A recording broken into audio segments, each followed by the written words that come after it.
순례의 길은 매우 위험하고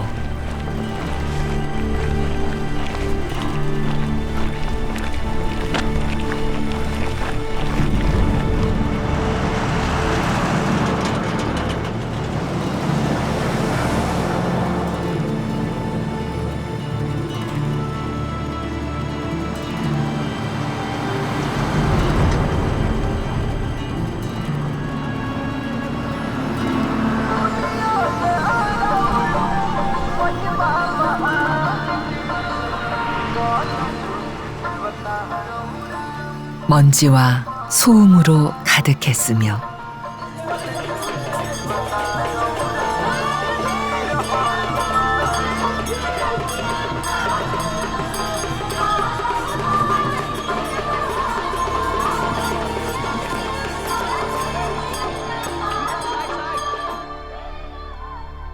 힘들고 아프게 했습니다.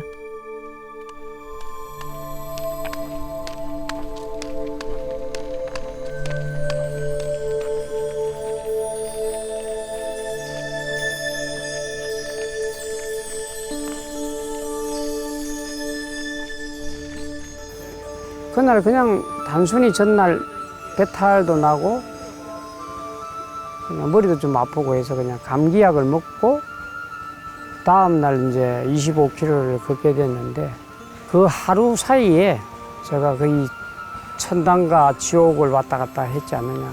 모든 몸이 기능이 안 되는 거예요. 머리 위에 쥐가 왔다 갔다 해도 그 감각이 떨어져 버리고 3일 정도 제가 못 먹었습니다. 먹을 수가 없어요. 이게 이제 그런 상황이니까 탈수, 장염, 뭐 급체 한꺼번에 다 와버리니까 이런 상황에서 과연 내가 걸을 수 있을까? 해양을 할 수 있을까? 또 청도감이라는 어떤 소임 때문에 차를 타니까 너무 괴로운 거예요. 정신적으로 너무 괴롭고 이게 이제 상월결사 순례단에 미치는 영향이 나로 인해서 조금이라도 순례단들이 불편을 갖게 되면은 그 짐은 뭐 이루 말할 수가 없었죠. 그때 이제 그래도 용기를 주신 분이 그래도 해주 스님이셨던 것 같습니다. 좀 쉬게 하고 정말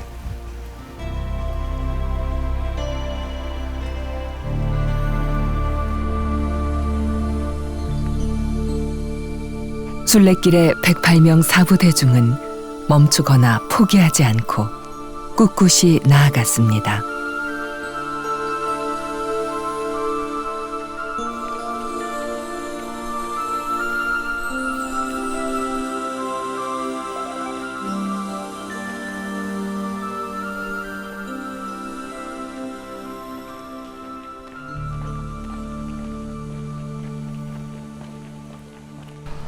그물에 걸리지 않는 바람처럼 흙탕물에 더럽혀지지 않는 연꽃처럼 오히려 순례자들은 이 위험과 어려움들을 수행의 방편이라고 했습니다.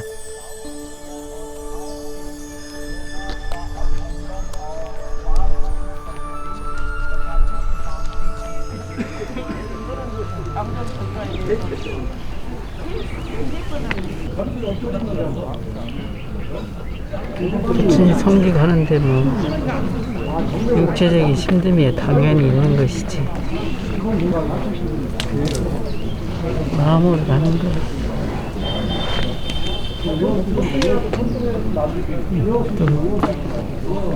또 그거 근건히 걸어줘야 성지에 가줘야 뒷사람들이 성지를 열심히 다니지 않겠나 싶어요.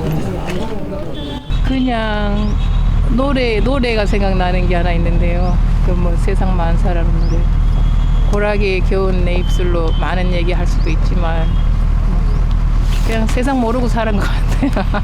이제 그런 표현이고 아니 왜냐하면은 제가 지금 배탈이 되게 심하게 났어요. 그래가지고 이 몸 쳐다보느라고 옆에 막 이렇게 지나가도 막 많은 느낌이 안 오고 이래가지고 세상 모르고 사는 거지. 배탈을 한 번도 나본 적이 없는데 처음 와가지고 지금 진행 중이에요.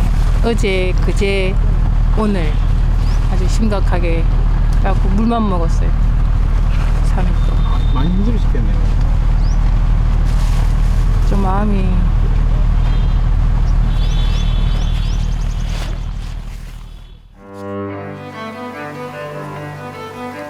순례가 중반을 넘으면서 연두빛 일색이던 대지가 다채롭게 물들어갔습니다.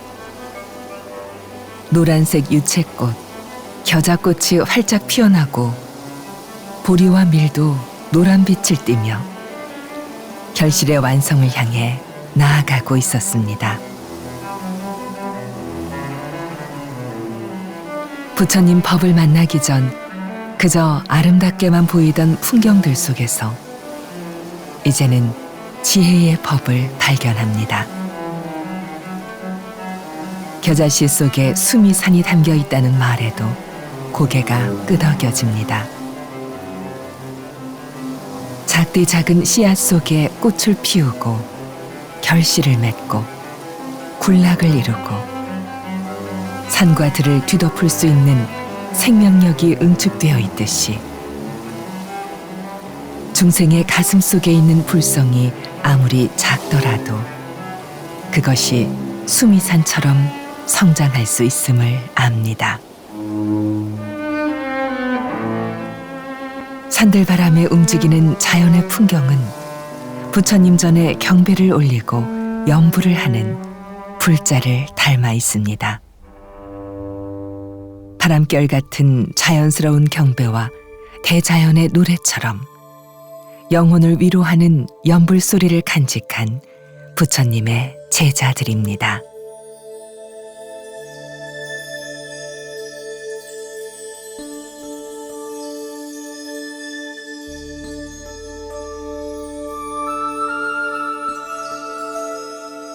몸 하나 뉘일 정도로 작은 수경지의 텐트 안.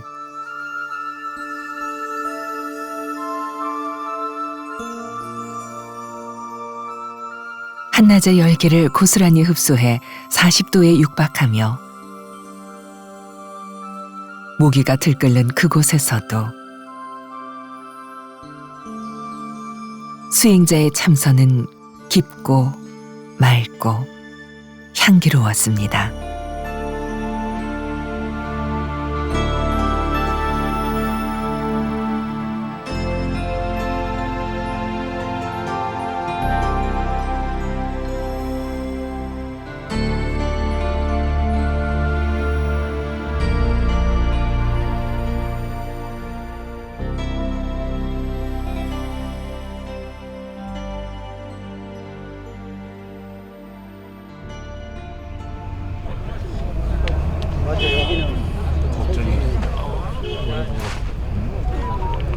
보드가에 가는 꿈으로 살아야죠.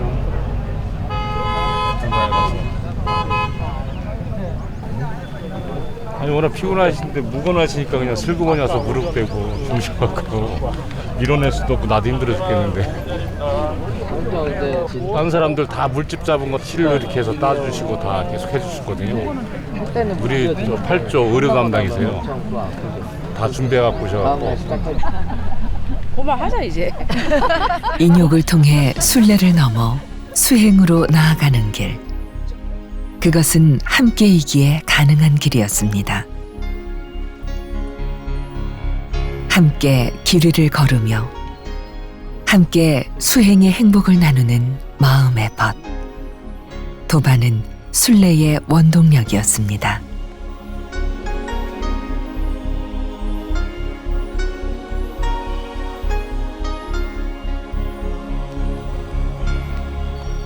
빨리 가려면 혼자 가고 멀리 가려면 함께 가라는 얘기가 있습니다.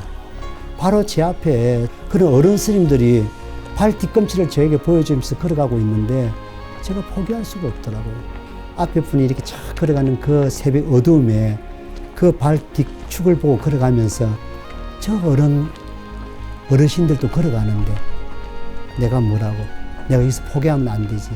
정말 그런 힘들을 바로 앞에, 저 앞에 있던 지금 이제 원로 스님이 되시는데 동명스님, 또 그 앞에 무상 그 호계위원장 하셨던 스님, 또 포교원장 범해스님, 이분들이 걸어가고 앞에서 저를 잡아주고 가고 있는데 제가 포기, 멈춤, 퇴보할 수 없었어요.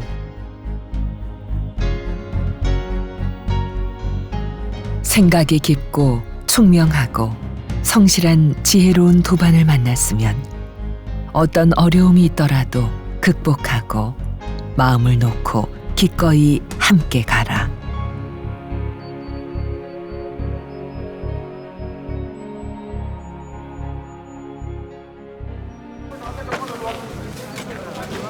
네 시간의 새벽 행선 후 아침 공양을 시작합니다. 공양은 소박합니다.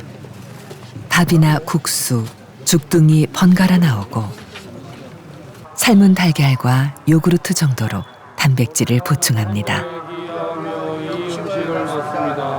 이 공양이 이까지 수많은 인연에 감사하며 모든 생명의 부처님과 이것이 그저 음식에 그치는 것이 아니라 보시 공덕의 은혜가 담긴 공양물이며 수행의 방편이기에 순례자들은 빵 한 조각, 물 한 모금에도 고마움을 느끼며 공양합니다.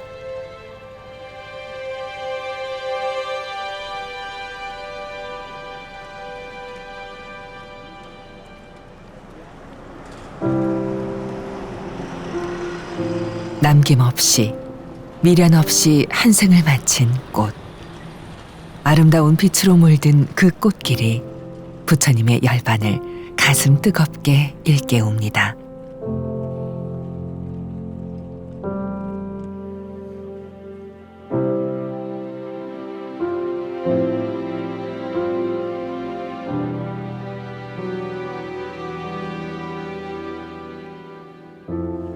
서서히 아침이 밝아올 무렵 부처님께서 정멸에 들기 전 마지막으로 목욕을 한 카쿠타 강에 이르렀습니다.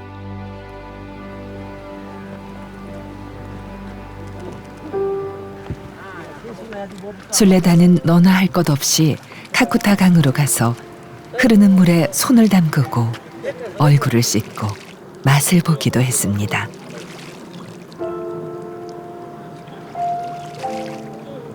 처음으로 잠시 보슬비가 내렸습니다. 건기에 비가 내리는 것은 극히 드문 일이지요. 비는 부처님의 인멸을 슬퍼하는 당시 제자들의 눈물 같았고 먼 길을 걸어온 순례단을 위한 감로수 같기도 했습니다. 잠시 내린 비로 길도 마음도 갈증을 풀며 건노라니 불교기를 손에 든 인도의 스님들이 합류하여 함께 걸으며 순례단에게 감동을 선사해 주었습니다.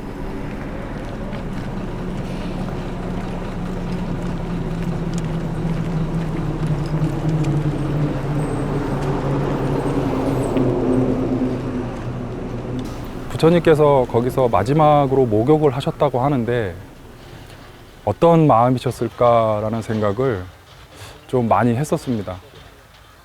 인간으로서 붓다는 두 가지가 좀 생각이 났어요. 첫 번째는 왕으로서 왕자의 자리를 버리고 나갔다는 미안함, 그리고 국가가 사라졌다는 죄책감. 두 번째는 아버지로서 라울라라는 장애를 낳았지만 고아로서 키운 거잖아요. 그러니까 그런 부분이 조금 좀 많이 마음이 아팠겠다. 대신에 부처님께서는 깨달음을 얻었기 때문에 깨달음의 세계에서는 이제 쿠시나가라로 가는 열반이라는 게 어떤 개념의 의미일까라는 생각을 하면서 계속 걸어가게 됐는데 쿠시나가라로 들어가면서는 조금 평안하고 좀 환희심이 나는 게 좀 있었습니다. 그 열반제일 발언문을 제가 읽었는데 죽음이 아니고 또 다른 시작이라는 내용이 있어서 내가 쿠시나가라로 가지만 다시 죽지 않고 다시 새로운 시작일 수도 있겠다. 부처님 법체가 답이된 람바르 스투파에 이르렀습니다. 법체를 화장하기 위해 쌓아 올렸던 장작더미처럼 흙벽돌로 쌓아 올린 커다랗고 둥근 스투파. 순례단은 이 탑을 돌며 석가모니 불을 정근했습니다. 부처님을 부르는 엄숙하고 장엄한 연불 소리가 가슴 깊이 울려 퍼졌습니다.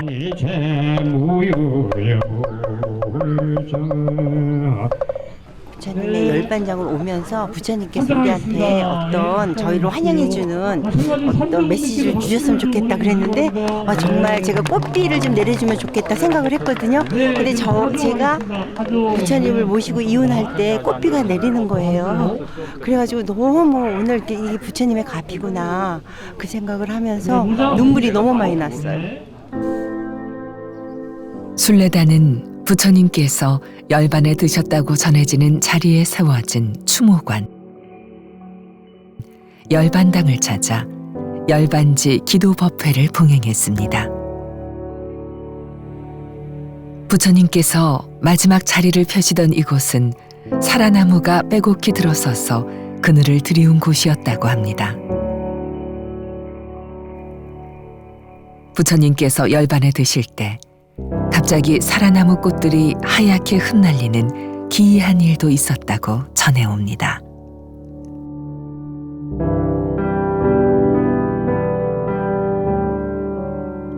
번뇌, 곧 탐진치 삼독의 영원한 소멸을 의미하는 열반.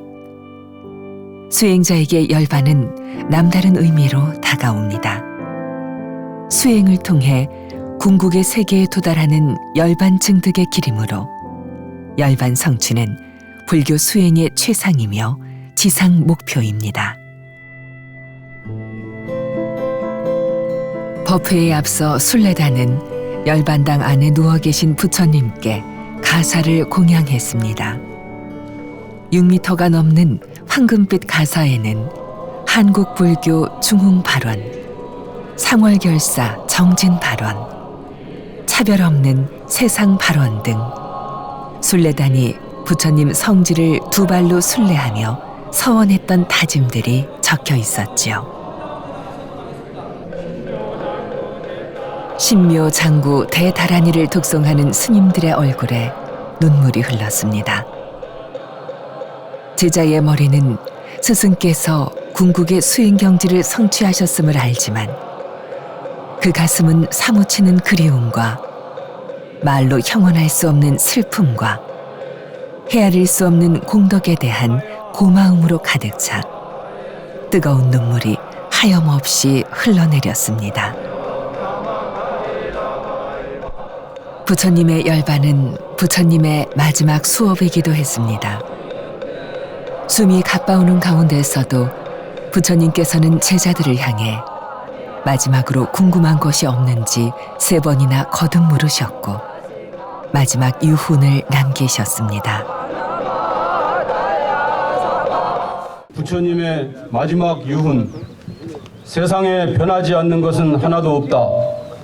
죽음이란 육신의 죽음이라는 것을 잊지 마라. 내가 열반한 후에는 그동안 설한 가르침이 곧 스승이 되어줄 것이다. 이 진리를 지켜 무슨 일이나 진리대로 행동하라. 수행자들은 저마다 자기 자신을 등불로 삼고 자기를 의지하라. 진리를 등불 삼고 진리를 의지하라. 이 밖에 다른 것에 의지해서는 안 된다. 불제자들은 내 가르침을 중심으로 화합할 것이요 물 위에 기름처럼 겉돌지 마라. 함께 내 교법을 지키고 함께 배우며 함께 수행하고 부지런히 힘써 도의 기쁨을 함께 누려라. 게으르지 말고 부지런히 정진하라. 부처님의 생애를 살펴보면 나무와 관련이 깊다는 것을 알 수 있습니다. 부처님께서는 무수, 곧 근심 없는 나무 아래에서 태어나셨습니다. 출가 전 연부수 아래에서 명상을 하셨고 보리수 아래에서 수행을 통해 깨달음을 얻은 뒤 가르침을 베푸시고 망고나무의 기적을 보이셨으며 사라나무 아래에서 열반에 드셨습니다. 부처님이 걸으신 길을 따라 걸으며 순례단도 보리수, 연부수, 망고나무, 바나나나무 등이 내어주는 그늘에서 쉬고 참선 수행을 했습니다. 이름은 달라도 한결같이 청신한 그늘을 내어주는 나무들처럼 인도 현지의 주민들은 힌두교 학교, 마을 예식장, 주차장, 이슬람 학교 등 순례단이 쉬고 잠을 잘 터를 내주었습니다. 사는 지역과 종교가 달라도 모든 생명이 존중받고 온 세상이 평화롭기를 발언하는 순례자들을 위해 시원한 나무 그늘 같은 마음을 내어 주었습니다.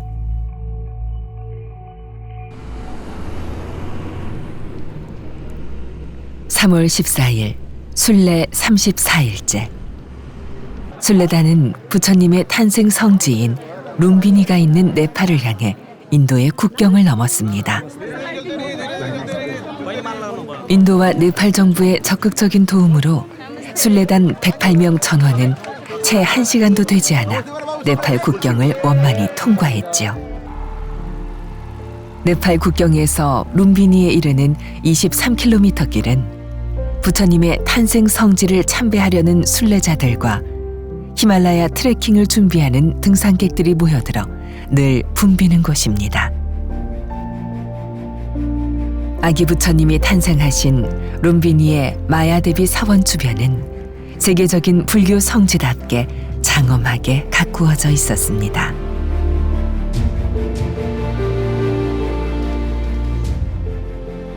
마야 부인이 아기 부처님을 낳은 후 목욕을 했다는 연못도 잘 조성되어 있었지요. 마야데비 사원 앞마당의 우뚝선 높이 6.5m의 아쇼카 왕 석조 표면에는 기원전 3세기경의 역사적인 기록이 남아 있습니다.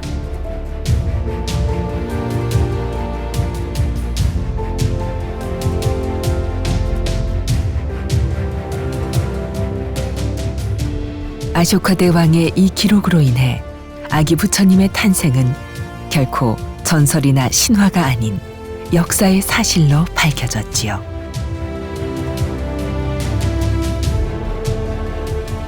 기원전 624년 4월 초파일, 새들의 환희로운 노랫소리가 끊이지 않던 봄날, 카필라국의 왕비 마야 부인은 출산을 위해 친정으로 향하고 있었습니다.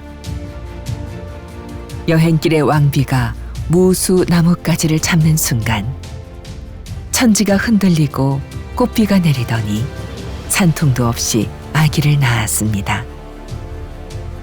아기는 태어나자마자 사방으로 7걸음을 걸었고 손가락으로 위아래를 가리키며 말했습니다. 하늘 위와 하늘 아래 나는 홀로 존귀하다. 내 마땅히 세상의 모든 괴로움을 편안케 하리라.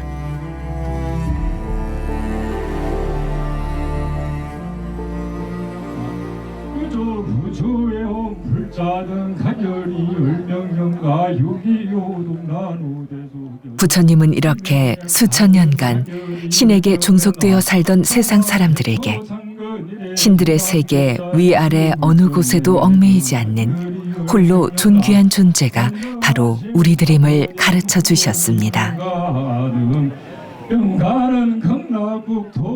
어떤 조건에도 관계없이 세상 모든 존재가 존엄하다고 선포하신 놀라운 스승님이 탄생하셨습니다.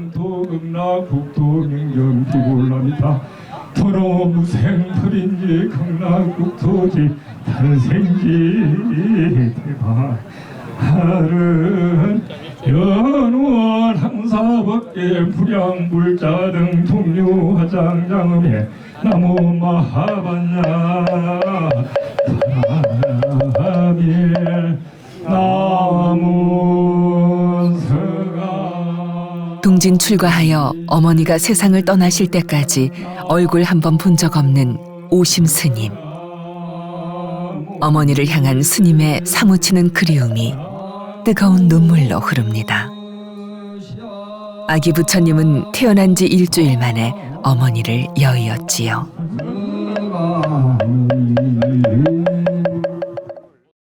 출가를 하고 어른 스님들이 늘 그런 말씀을 하셔요. 출가자는 고향에 돌아가지 않는다고. 그래서 출가를 하고는 정말 그 어르신 말씀들이 법이기 때문에 가족들하고 정말 멀리 했었습니다. 사진을 구했어요. 어머니 젊은 시절의 사진을. 그래서 한 번도 어머니를 모시고 제가 밖으로 이렇게 다녀본 적이 없거든요.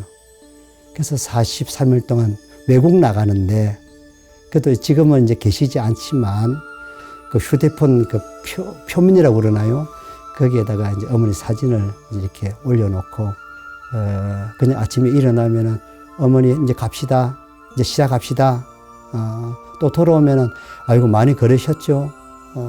그 아들 잘못 둬서 그래요. 그렇지만은 어머니 저랑 같이 제 품속에 그러니까 제가 주머니에 늘 이렇게 모시고 다녔기 때문에 그래도 어머니 뭐 서운해도 할 수 없습니다. 이게 제가 할 수 있는가.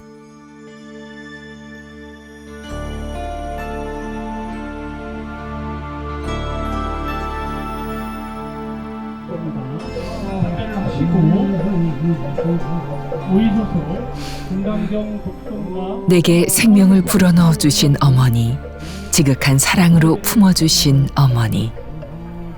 스님은 엄격한 수행의 길을 걷고 있는 수행자이기 전에 깊은 그리움의 눈물 흘리는 사람이었습니다.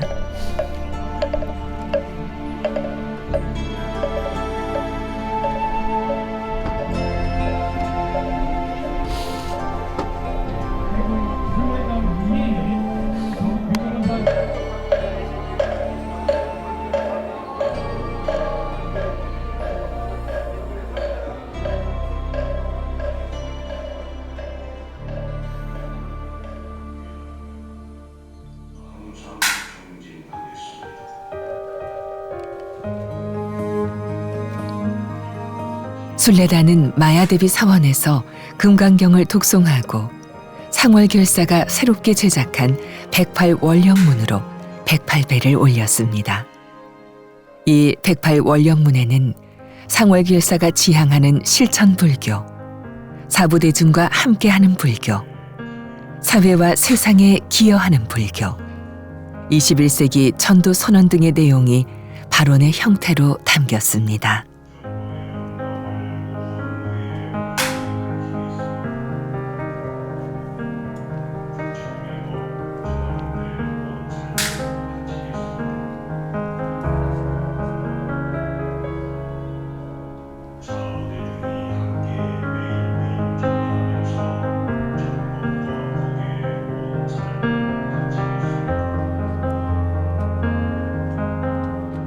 부처님이 정각을 이루 45년 동안 요즘 표현으로 포교만 하셨어요. 포교.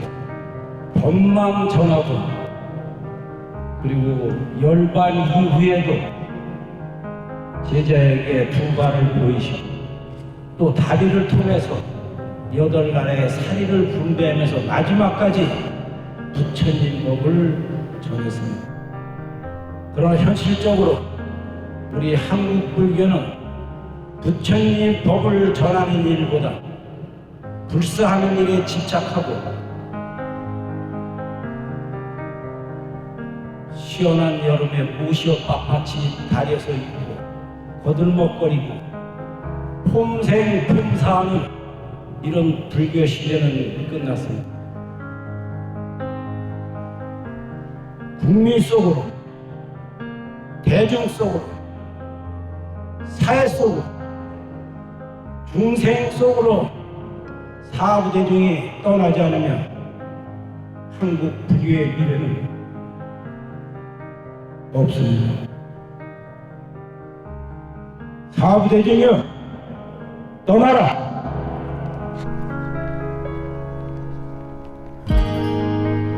인도 순례길에 오른 지 35일째인 3월 15일 상월결사 인도 순례단은 부처님 탄생 성지인 네팔 룸비니를 출발하여 부처님 사리탑이 있는 인도 카필라바스투에 도착했습니다. 이날 순례는 출발해서 도착에 이르는 여정이 더욱 뜻깊었습니다. 새벽 3시, 순례단은 네팔 경찰의 엉중한 경호를 받으며 막혀있던 국경을 넘어 카필라바스투 유적이 있는 인도 피프라후와로 향했습니다. 외국인에게는 한 번도 열리지 않은 국경의 문이 열렸습니다. 일반적인 경우라면 전날 네팔로 입국할 때 지나온 소나울리를 통해 다시 인도 땅을 밟는 긴 우회로를 걸어야 하지만 순례단은 곧장 국경을 넘어 피프라후와에 들어선 것이지요. 좋기 100km를 돌아가야 하는 상황이었으나 회주 자승 스님의 강력한 의지와 이에 따른 한국 정부의 노력으로 인도와 네팔 정부의 허가를 받아 민간인에게 최초로 열린 국경을 넘어 부처님께서 실제로 걸으신 길을 걸을 수 있었습니다.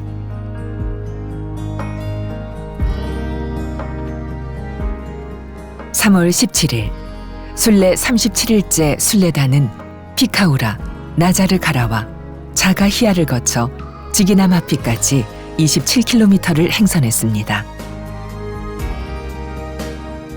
이들 마을은 모두 시타르타의 땅이라는 뜻을 지닌 시타르트 나가르 지역에 속해 있어 불교기를 들고 불자임을 밝히며 새벽부터 순례단을 맞이하고 박수로 응원하는 사람들이 많았습니다. 특히 불가촉 천민 출신의 마노주 고담 박사가 자신의 집에서 쉬어갈 것을 청해 순례단은 그곳에서 휴식을 취했지요.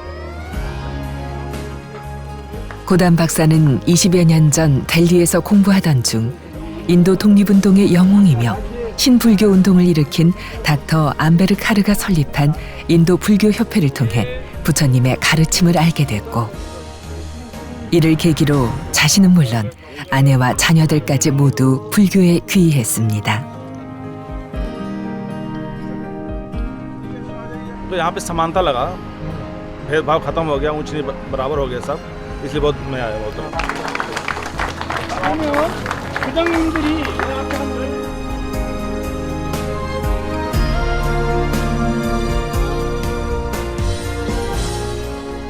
부처님은 중생의 귀하고 처남은 신분에 따라 결정되는 것이 아니라 자신이 짓는 행위에 따라 결정되는 것이라고 하셨으며 누구나 부처가 될 수 있다고 역설하셨습니다. 엄격한 신분제가 넘을 수 없는 벽처럼 경고했던 그 옛날에도 인간 존엄과 평등, 평화의 가르침을 내보이신 기류의 스승. 부처님의 가르침은 여전한 신분제 사회에서 희망과 변화의 빛이 되어주고 있었습니다.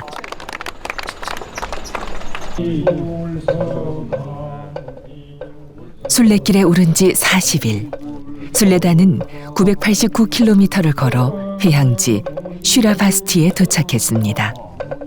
슈라바스티에는 부처님께서 금강경을 설한 사원인 기원정사가 있습니다. 부처님 당시 거상이었던 수다타 장자가 부처님의 설법을 듣고 부처님을 초청하기 위해 전 재산을 바쳐 기원정사를 지었다는 이야기로 유명하지요. 진짜 정기는 이제부터다. 그다음에 무소래 그리고 BBS 2호차 이렇게 순서를 이제부터다. 이제부터 우리가 정진을 어떻게 하느냐에 따라서 다음 부산 우리 이번 순례의 목적이 달성될 수도 있고 아니면 그냥 곡보만 것으로 끝날 수도 있다 이런 생각이 들어서요. 제 개인적으로는 앞으로 정말 순례하면서 생각했던 그런 마음들을 현장에서 정말 최선을 다해서 정진할 그런 생각을 갖고 있습니다. 가장 행복한 사람도 나고 아마 나중에 시간을 회고해 볼 때도 가장 내 인생에 가장 아름답고 행복했던 순간으로 기억되고 다른 사람이 어떻게 회고할지라도 그보다 더 나는 더 그런 가치 있는 시간이었다 이리 자신할 수 있을 것 같습니다.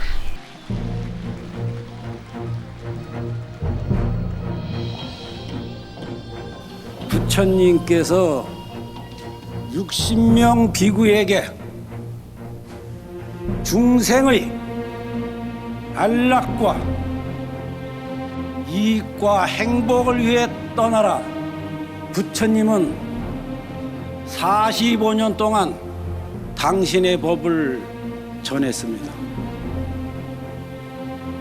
그 이후 2600여 년이 흘러서 오늘 이 자리에 우리 사부대중은 함께하고 있습니다. 부처님은 평생 최선을 다해서 중생의 이익을 위해서 법을 설했는데 오늘날 우리 승가는 누구 하나 지나가는 사람 붙들고 부처님 믿으라고 전법하는 이 없습니다. 누구 하나 호호 방문하면서 부처님 믿으라 하는 이가 없습니다. 부처님이 제일 우리에게 주신 미션은 전법하랍니다. 전법 없는 불교는 죽어가는 불교입니다. 앞으로 우리의 인사는 성불보다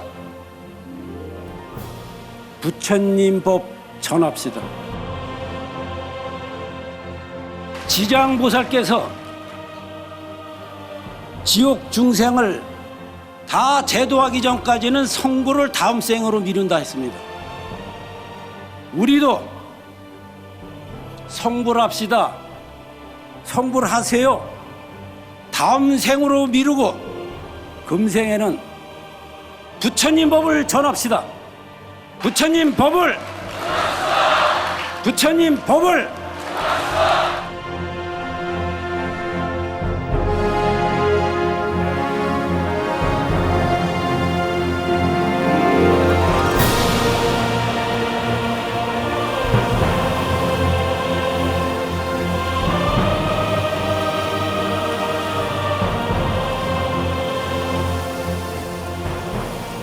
땅속 샘물이 솟아오르려면 그것을 끌어올리는 첨물인 마중물이 필요합니다. 부처님이 전 생애를 바쳐 걸어가신 전법의 길을 따라 걸으며 못 생명의 존엄성을 일깨우고 온 세상에 평화를 영원한 108명 상월결사 인도 순례단의 발걸음을 전법의 마중물이었습니다. 언제나 꿈꿔왔던 길이었습니다. 위대한 기류의 스승, 부처님의 생애가 살아 숨쉬는 순례의 길. 그 길 위에서 새롭게 느낀 모든 생명의 존귀함과 충만한 행복이 그대에게 가닿기를 바랍니다.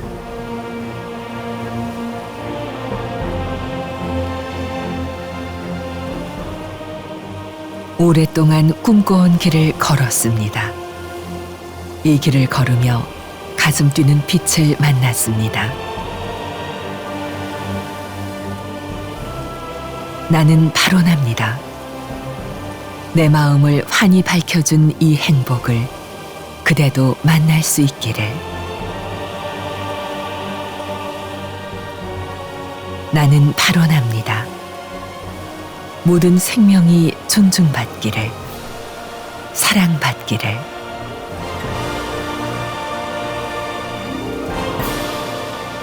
온 세상이 자비가 강물처럼 흐르는 평화로운 정토가 되도록 나는 멈추지 않고 나아가겠습니다.